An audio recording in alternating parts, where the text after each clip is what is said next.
Olá, meu amigo, meu irmão, a paz do Senhor Jesus Cristo, que o Senhor esteja contigo nesse momento, nessa hora, nesse dia. Nós vamos começar a esquentar aí as turbinas. Tá vindo aí chumbo grosso da palavra de Deus para nós, certo? Desta série de estudo que nós estamos dando aqui, falando sobre seitas, heresia e a princípio nós estamos dando início, começando com a Trindade.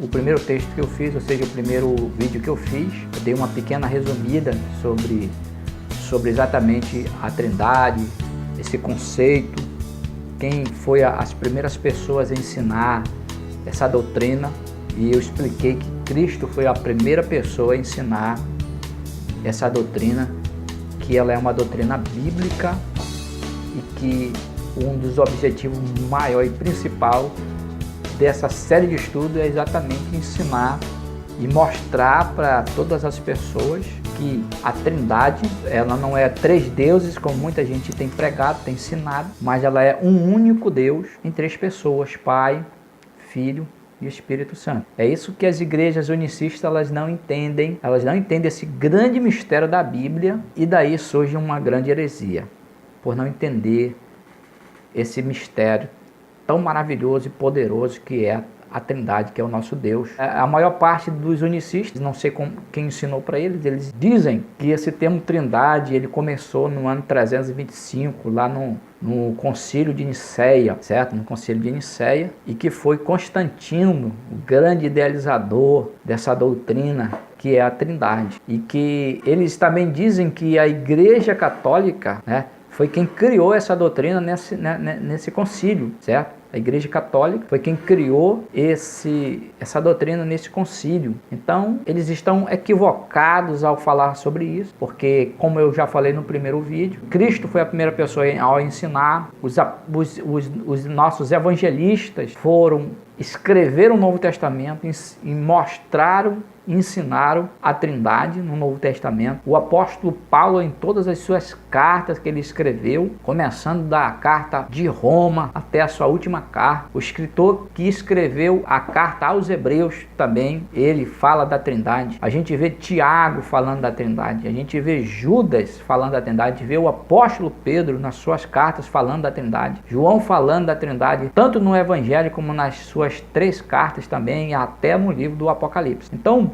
a Trindade, ela não foi criada pela Igreja Católica. E a Igreja Católica também, nesse ano de 325, nesse Concílio de Nicéia, também ela não se tornou a religião oficial de Roma. Vocês estão muito equivocados. Os unicistas, eles estão muito equivocados com respeito à história. Então, o que aconteceu no ano 325? O ano 325, na verdade, foi esse concílio, foi a união, foi quando se juntou pela primeira vez toda a liderança da igreja para discutir uma grande heresia da época. Qual era a heresia da época? Era exatamente que os arianos, eles estavam ensinando uma doutrina dentro da igreja, que Jesus Cristo, ele não era um Deus igual ao Pai, que ele era inferior ao Pai. Ele era inferior ao Pai, ou seja, é um Deus menor. Você talvez que conheça a história da mitologia grega, já ouviu falar de Hércules? Pois é, quem é Hércules? Hércules é um filho de Zeus, só que ele também é homem. Então foi uma espécie de mais ou menos isso aí que os arianos, eles tentaram ensinar para a igreja, que Jesus, ele era um Deus menor, porque ele se tornou homem, e segundo na doutrina deles, quando a pessoa se torna carne, o espírito não pode entrar nela, não pode fazer parte dela, porque aí se Deus ele fosse habitar na carne, ele iria deixar de ser Deus. Então, eles trouxeram uma das questões do Concílio de Nicéia foi exatamente tratar sobre essa questão aí dos arianos, pregar sobre esse conceito de que Jesus é um deusinho menor, um Deus pequeno, como também as testemunhas de Jeová pregam. Então, essa heresia, ela caiu por terra exatamente nessa época do Concílio de Nicéia, né? No Concílio de Nicéia. Então, eles trataram algumas coisas mais, né? Essa heresia aí de que Jesus é um Deus menor, ela foi extinta da igreja, ela saiu nessa época da igreja, apesar de a influência de Arius ser muito grande e ele ter do lado dele muitos bispos na época, Até o próprio Constantino passou a acreditar no conceito diário, mas aí você vê que Constantino não tem nada a ver com trindade, com imposição de doutrina na igreja. Quem decidiu que isso era uma heresia foi os pais da igreja na época, e eles não aceitaram de forma alguma que Jesus Cristo seria um deusinho menor, um Deus, por exemplo, com D minúsculo, inferior ao Deus Pai, ao Deus Espírito Santo. Não. Então, o Concílio de Nicéia foi para isso. A Igreja Católica só se tornou a religião oficial de Roma já no ano 381, já com outro imperador, Teodósio. Foi Teodósio quem declarou que Roma, certo? Que Roma teria que adorar somente um Deus agora e que seria exatamente o Deus dos cristãos, e que o cristianismo se tornou a religião oficial do Império Romano no ano 381, exatamente com o imperador, com esse outro imperador, Teodósio. Então, queridos, a Trindade, ela sempre existiu, sempre existiu. Então, o que as pessoas precisam entender é que Deus, ele é um único Deus. Nós acreditamos no único Deus. Às vezes eu vejo os unitarianos completamente perdidos nisso. Eles tentam se justificar com o argumento de que só existe um Deus, de que existe um Deus só. Nós também acreditamos nisso, que só existe um Deus. Não adianta o unitariano pegar vários versículos da Bíblia e dizer que só existe um Deus, e que só existe um Senhor, e que só existe um Salvador. Meus amados, nós acreditamos completamente nisso. Só existe um Deus, um Senhor, só existe um Salvador, que é o nosso Deus. Os unicistas, eles se baseiam exatamente na mesma fé judaica. Eles pegam o versículo que os judeus utilizam e usam e que recitam 3 vezes no dia, que é Deuteronômio capítulo 6, versículo 4, que diz: o Senhor nosso Deus é o único Senhor, é o único Senhor. Então eles se baseiam nesse texto para afirmar que eles acreditam em Deus de uma maneira diferente da nossa. Que Deus, para ele, não é as 3 pessoas do Pai, do Filho e do Espírito Santo. E que esses 3 são a manifestação de Deus. Quando nós podemos ver na Bíblia que Deus, ele é essas 3 pessoas que têm a mesma essência, os mesmos atributos, o mesmo poder, certo? Só que distinta uma da outra. E que os 3 formam um único Deus. Por exemplo, Deuteronômio, onde os unicistas se baseiam nisso aqui, que eles querem dizer aqui, ó: o Senhor é o nosso Deus, é o único Senhor. Olha aí, ó, você vai encontrar nesse versículo da Bíblia a palavra único. Esse texto é um texto clássico que denota uma doutrina monoteísta de Deus, certo? Ele foi citado por Jesus também, em Marcos capítulo 12, versículo 29, quando Jesus disse fala exatamente deste versículo, ele diz: o nosso Deus é o único Deus verdadeiro, certo? Um único Deus. Então, essa palavra único, preste bem atenção, meu querido, nesta palavra único. Às vezes as pessoas, elas confundem as coisas, porque ela não, às vezes, não entende as coisas, porque ela não conhece as palavras, o texto original das palavras, e às vezes elas se interpretam com a sua própria imaginação, né? Por exemplo, essa palavra único é uma palavra hebraica, que aqui ela significa errad. Que palavra hebraica é essa? Errad, que é único. Quando Deus está dizendo aqui, ó, que Deus, ele é o único Senhor, essa palavra único, errado, é uma unidade composta. É uma unidade composta. E é a mesma palavra utilizada para dizer que o homem e a mulher se tornarão uma só carne. Você entende esse mistério, meu amigo? Então, os unitarianos, eles se perdem porque eles às vezes não entendem, eles não conhecem a profundidade da palavra revelada de Deus, escrita de Deus. Quando até mesmo os judeus, eles não conseguem entender esses versículos da Bíblia, por incrível que pareça. Então, quando Deus falou que ele é o único Deus, ele usa essa palavra errad, diferente de Yehid, né?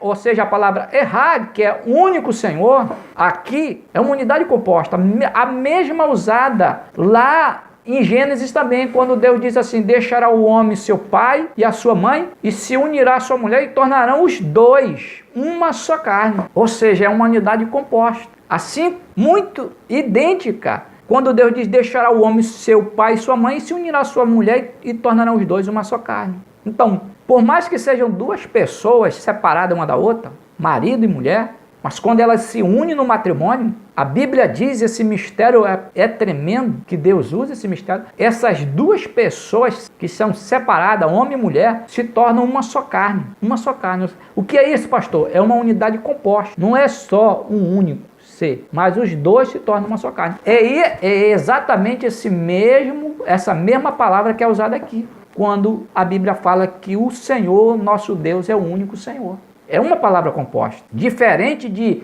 Ierid. Ierid é uma palavra que fala de unicidade, mas se referindo a um único. Por exemplo, único filho, único filho. Quando a Bíblia fala de único filho, ela usa esse termo hebraico, Ierid, não é o termo Errad. Errad é uma unidade composta. Ierid é uma unidade única, né? Como esse exemplo que eu acabei de dar, do filho único, Então, meus irmãos, Deus, ele é Pai, Filho e Espírito Santo. E Pai, Filho e Espírito Santo não são manifestações, são pessoas distintas umas da outra. Olha, o primeiro versículo da Bíblia é um versículo muito conhecido, né? No princípio, criou Deus o céu e a terra.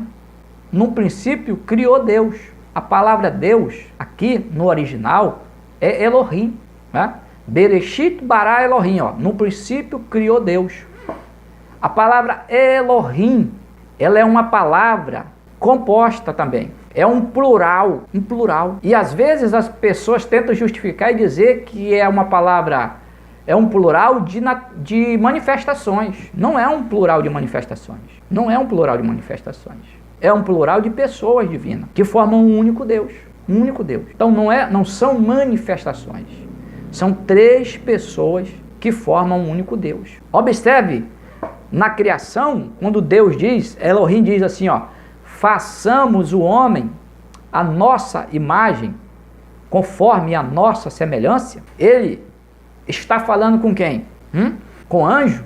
Como muitas pessoas dizem, Deus está falando com os anjos. Não, Deus não está falando com os anjos. Deus está falando com ele, com a Trindade, com o Pai, com o Filho e com o Espírito Santo. Preste atenção, como é que está escrito o versículo da Bíblia? Façamos, não está no singular. Se Deus fosse um como Elohá ou Eloá, certo? Que quer dizer um único, que está no singular. Mas Elohim é plural.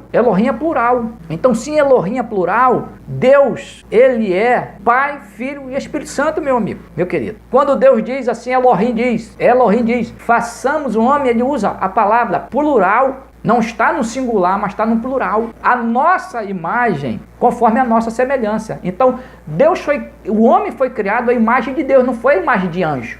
Entenda isso, né? A Bíblia diz que Deus diz assim, façamos o homem à nossa imagem, conforme a nossa semelhança. Você não foi criado à imagem de anjo.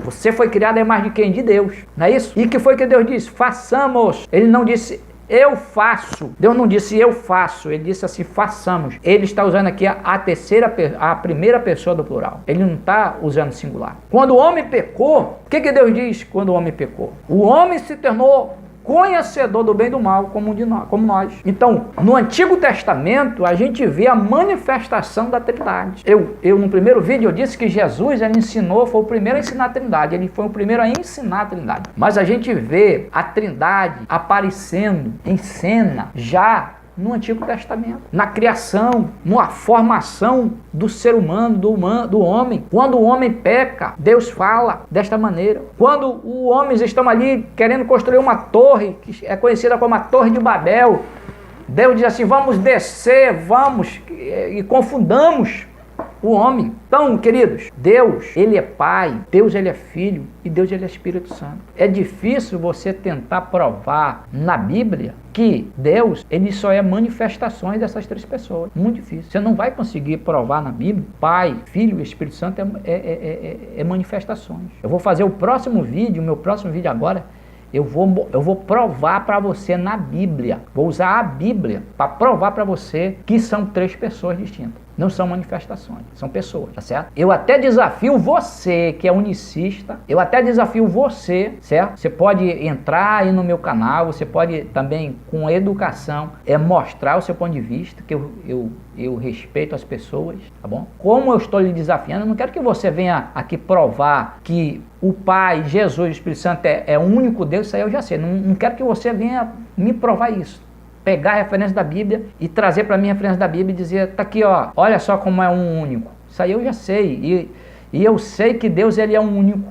Um único. Deus é único. Pai, Filho e Espírito Santo, eles formam um único Deus. 3 pessoas distintas, separadas umas das outras, mas são um único Deus. Jesus é Deus, o Espírito Santo é Deus, o Pai é Deus, certo? O Pai não é maior do que o Filho, como o Filho não é maior do que o Pai, e ninguém é maior do que ninguém. Mas os 3 são um único Deus, um único Deus. O que eu desafio você é você provar na Bíblia que os 3 são manifestações. Os 3 são manifestações. Eu provo que são 3 pessoas. Eu vou provar que são pessoas para você. No próximo vídeo eu vou provar para você que são pessoas, certo? Vou só trazer na Bíblia. Eu vou pegar só a Bíblia agora, não vou contar sobre história. Eu vou pegar a Bíblia e vou provar na Bíblia que o Pai, Filho e o Espírito Santo, eles são um único Deus, e que são pessoas, não são manifestações como as pessoas. Então, se você quiser dar a sua opinião ou dizer, não, pastor, o senhor está errado. Deus Pai, Filho e Espírito Santo é só manifestação. Então me prove, me mostre na Bíblia. Me mostre na Bíblia, diga, tá aqui, ó. Na Bíblia diz assim, assim, assim. Eu quero que você me mostre, me convença na Bíblia, que eu vou lhe conversar. Não venha com João capítulo 10, versículo 30, e dizer que o Pai e o Filho é um, porque esse versículo aí não prova que é uma manifestação. Para mim, o que é uma manifestação? A manifestação é, por exemplo, Atos 2, 1 e 2. No dia de Pentecoste, quando todos estavam reunidos no mesmo lugar, de repente veio do céu um som, como de um vento forte e impetuoso, encheu toda a casa onde eles estavam sentados, e de repente apareceram línguas repartidas como de fogo, pousou sobre cada um deles, e de repente eles começaram a falar em outras línguas, segundo o Espírito Santo começou concedia que falasse. Para mim isso daí é uma manifestação mesmo, entendeu? É o vento, é uma manifestação, as línguas de fogo que pousou sobre ele. Então isso é manifestação. Agora eu quero ver você provar que eles são manifestação. Pai, Filho e Espírito Santo é manifestação, certo? Manifestação. Como eu vou provar para você que eles são pessoas? Então que Deus abençoe a sua vida e que você seja um canal de bênção, tá certo? E no próximo vídeo, né, nós vamos estar aí com vocês e vai estar quente no nome de Jesus, hein?